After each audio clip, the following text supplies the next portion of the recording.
Let's do this. Live from Burbank. It is Fred Glick and René Pérez. René is on the road, traveling back from San Jose. We are right at the cusp of the election in November.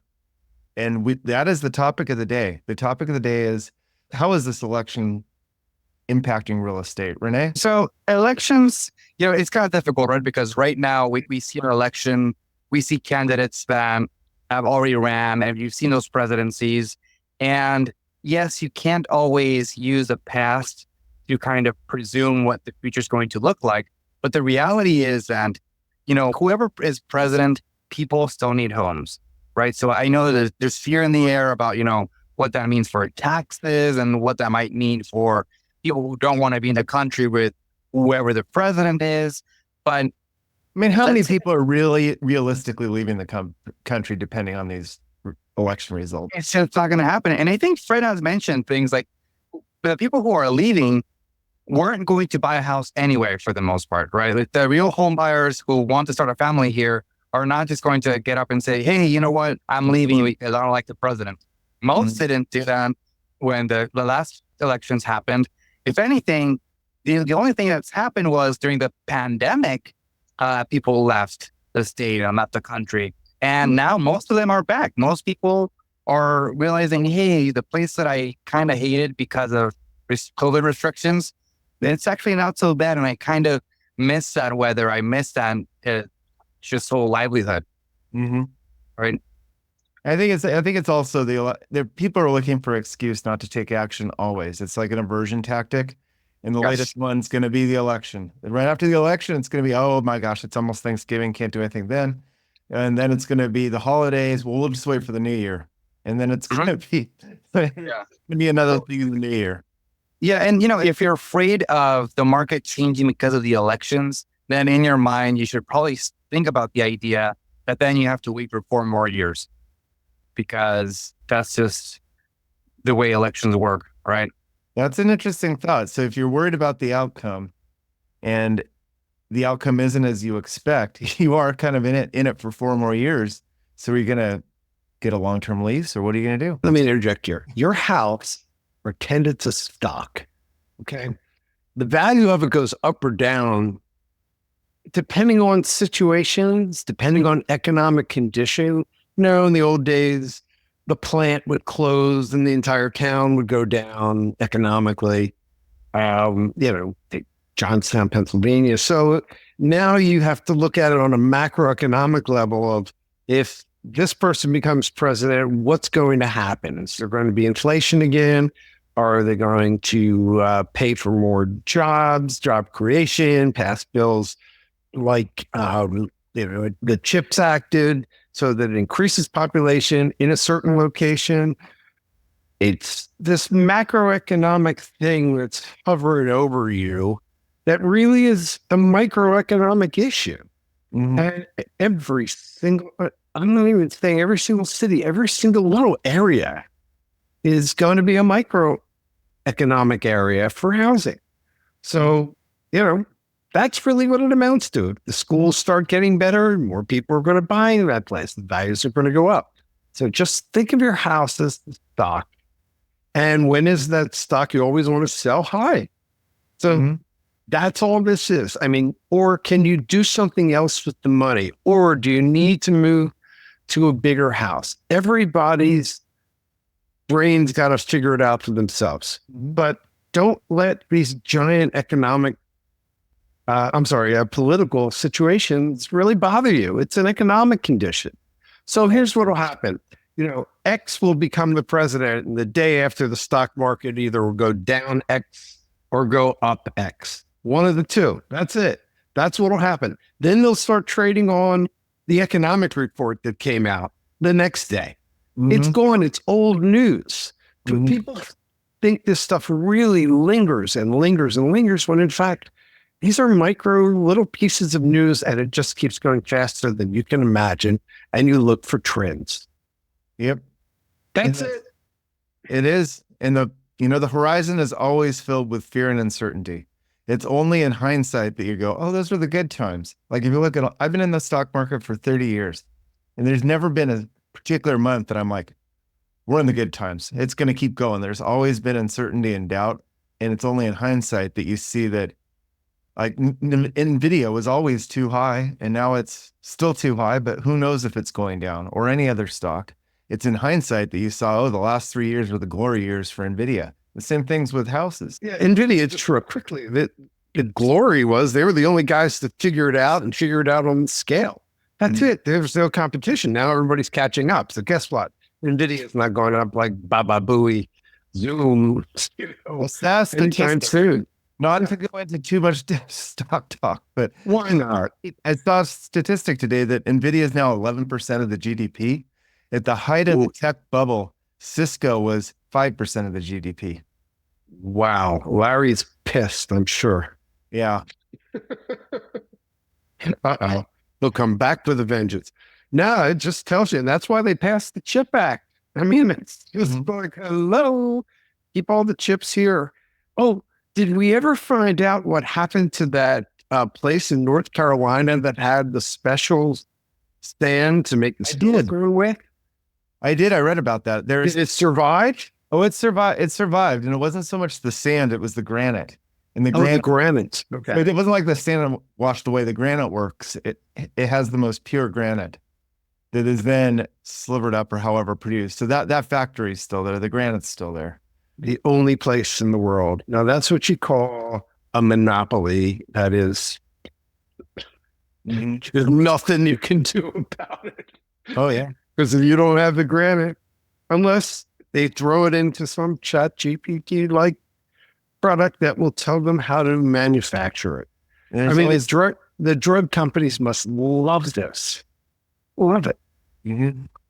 I mean, the health, that's the thing I really like about all this AI is what they can do for health. That's really it. But then people got to follow the rules. In the pre-show, we were kind of having a chat about AI and how it's really impacted real estate and how Arrivva is really using it correctly. Why don't you give us a little, why don't you explain how AI has kind of worked its way in and how it's become invaluable now to helping you guys level up your knowledge base and more effectively use help your clients?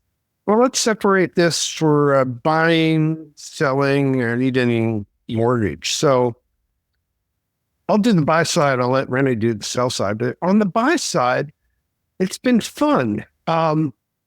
We can throw all the disclosures, inspections, and all that, and we're coming up with a better prompt to like say, basically, should you buy this house or what are the problems that it foresees? So that's a beautiful thing. We're just at the beginning stages of this, so it's obviously not worked out. But we will use that for our customers when you're making offers, or before you make an offer, actually. The other things we do with the buyers is, what should you bid? Now, we throw in as much detail as we can. We're going to look at the comps anyway. It's just another thing to look at as opposed to the be all and end all. So we're going to take our experience, and René is just really good at pricing, plus price in the emotional factors. So if, the history shows that properties go for insane amounts over the listing price, like Cupertino or El Cerrito, it can kind of factor something in of what that emotional kick is. Mm-hmm. Maybe you can even find who are the people that buy, what's the demo, who would be bidding. So there's a lot of little stuff we can ask it that'll help. It just helps us do stuff. It helps you lay out the groundwork analysis. Like previously, you might have an intern or somebody like help go through all the disclosures, lay out the bullet points, and set up the playing field, if you will, for you as the expert to come in and give your final analysis and recommendation to the client. Now the AI is set up to that stage in a much better way to allow you to have a much more informed and much more impactful. Without a doubt. René's a little more ahead of it than I am, but I'm just getting into it deeply-ish. And on the buy side, it really helps, and we'll keep feeding it and see what we get, and it'll get better and better. So, René, sell your home side. Yeah, so we're selling a home and using AI. I mean, going off of what we just said, it's like having, instead of an intern, we have an AI. So, as humans, we have our own bias. AI also sort of has its own bias. Don't get us wrong, but it is going to be a third party that's just going to look at the data, right? I know a lot of our buyers and our sellers want the data to follow what they ultimately do. So, when you have a home to sell, the biggest question you have is how much is my house worth, right? And so one of the things that we're going to do is look at comps, look at what recently sold, what's pending, and we're going to use AI to leverage, what has sold recently, what the AI thinks the home will also sell for.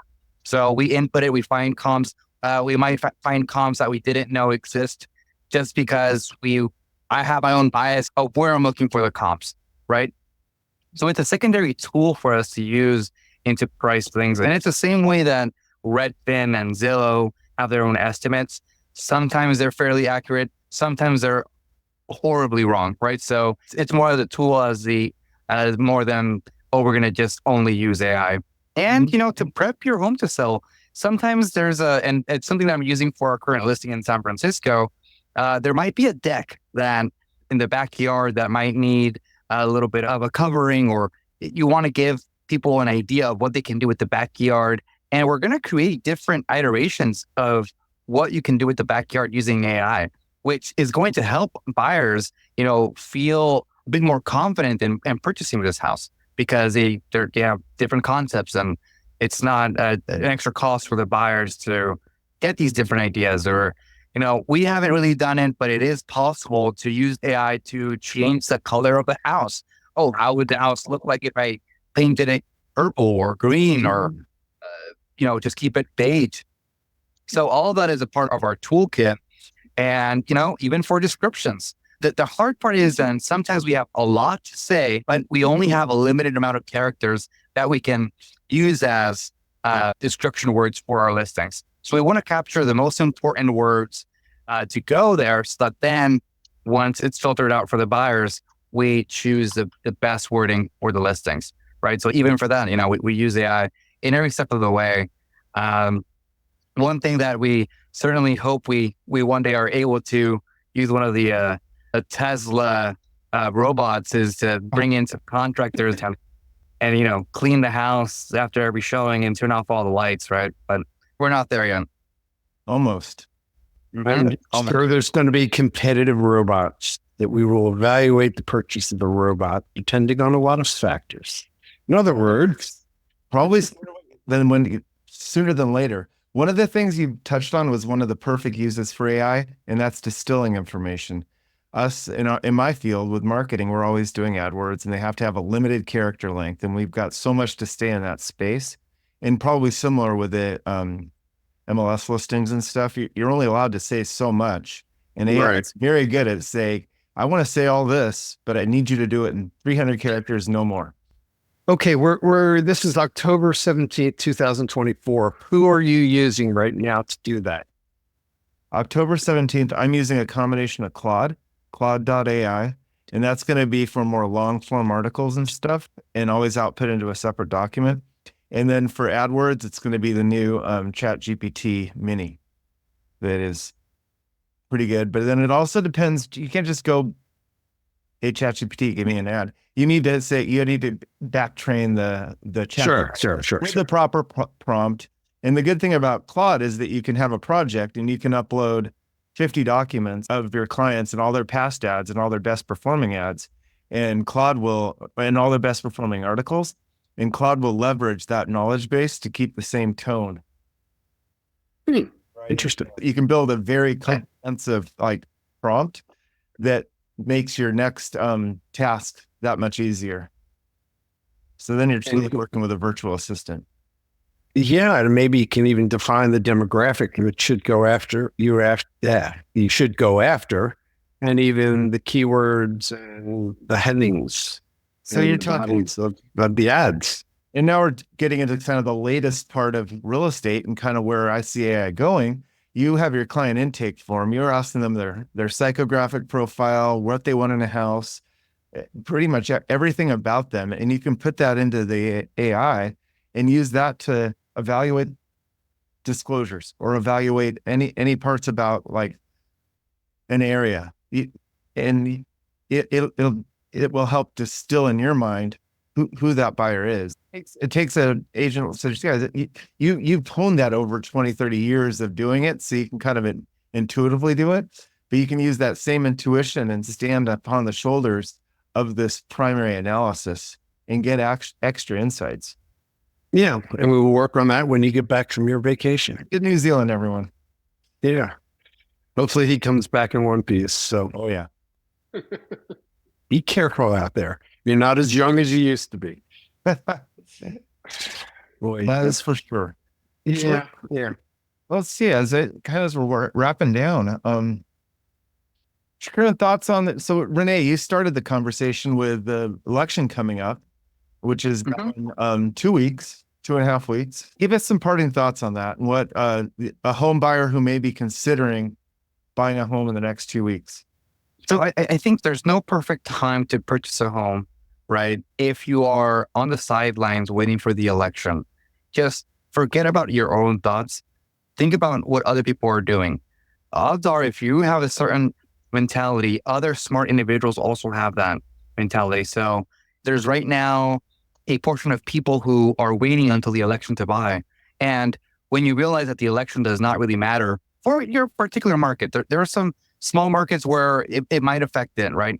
But if in your market, it's run by tech, like San Francisco, it's run by technology. So it's not run by the elections. The elections are not going to do anything, right? If anything, it's going to get more people into the office, regardless of who's the president. So it's going to bring prices up. But in any case, the fact is that the buyers who are waiting for the elections to happen, they're all going to come back. They're going to come back in early November after the elections happen. So you have, if anything, a couple of weeks to get something for better pricing, right? And, there's even on Thanksgiving and Christmas, both Fred and I have been writing offers on those holidays. I think even maybe New Year's we haven't, but I do know that for Thanksgiving and Christmas, for the last 4 years, we were in offers. So don't have like the mentality of there's a certain date that I should not be looking at because it's a bad time, or, I should wait until next year, because the waiting game is a game of forever and always being there, right? And it's never just going to be perfect. So that's the line of thinking there. Fred, I'm going to throw you a curveball. That's a good answer, René. I'm going to throw you a curveball. Fred, what about all these people that might have moved to a swing state because they're deeply passionate about voting in a place that matters? Could we see a large housing upturn now that they don't have to be in that state for the next 4 years? No, I would think, if somebody was going to do that, they would have people just rent there for the last 6 months, register, or the appropriate registration time of how long they have lived there, vote and leave. I don't know. I don't know if anybody ever do that. Yeah, well, we consider it here. Well, I heard there was something, I'm on TikTok and who knows what's real, but there was somebody saying like Iowa's now in play. Like, okay, and some reason for it, or there's students, and I don't know. You know what? It's not going to be just a smooth thing, and we know by midnight Eastern time who won, and the other one's going to just say congratulations. It's going to be back in the courts, just like 2000. It's going to be cuckoo for Cocoa Puffs saying, just there's nothing you can do about it, people. Just sit on the sidelines, and it's going to be like what it's going to be is the next binge watching, except you got to watch it every night. The new episode every night. That's all it's going to be. I'm going to make a bold prediction. October 17th. My bold prediction is we spent so much time worrying about how this election's going to be, dramatic. It's going to be a smooth non-event. The election will be over and we'll all get back to our lives. I would hope so. But, the world is a stage. History never repeats. It just seems similar. It's just a different methodology, bringing things up to modern times. But, same thing with fashion. Stuff comes back that was each style before. except the Nehru jacket has never reappeared in style. The what? The Nehru jacket. What's a Nehru jacket? It was in the 60s at some point. It's a jacket that's worn in India. And it like cuts down here. There's like a I'm thinking of the Beatles. square. Beatles wore it in. The Beatles wore it. Yeah. So that was the Okay. fashion for a while, and it's never come back. No, it's bound to. I'm You can sure. make another bold prediction. Nehru jacket's coming back, and Let's put something up on Twitter. Let's do a poll when you think the Nehru jacket is coming back. Anyway, boy, we hit a lot of stuff. This was a real podcast today. We not did just it. real estate. we did it. So It's been yes, the we latest did. episode of We Fix Real Estate.